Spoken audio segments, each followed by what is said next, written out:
You have probably heard S&P 500 somewhere, but what does it mean in simple terms? On my channel I simplify things even though I understand them pretty deep.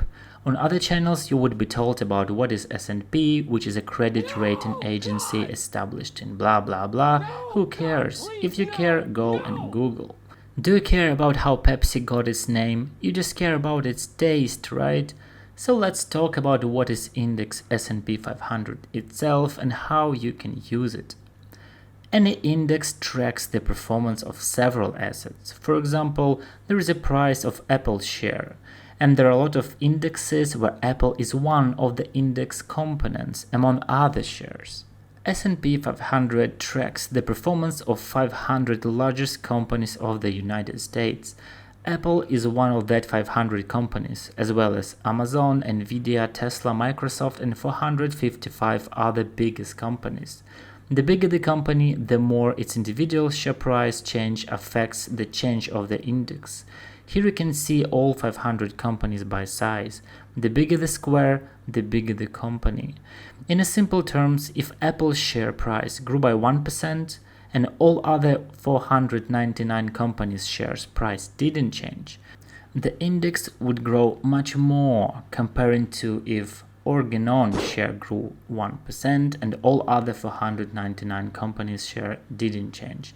This is because Apple is much bigger than Organon. Historical performance of this index serves as the benchmark for investors to compare their investment's performance to the index. Here is the portfolio I manage, which means the performance of all the stocks, ETFs, bonds, everything I invested into during a year. As you can see, I managed to earn 5.84% on my investments, while S&P 500 made 14.62% of growth. In other words, this says to me that if I had invested into 500 biggest US companies instead of my current investments, I would have made 14.62%, not 5.84%. In my defense, I must say that I try to diversify my portfolio, which means not to invest into single market or industry.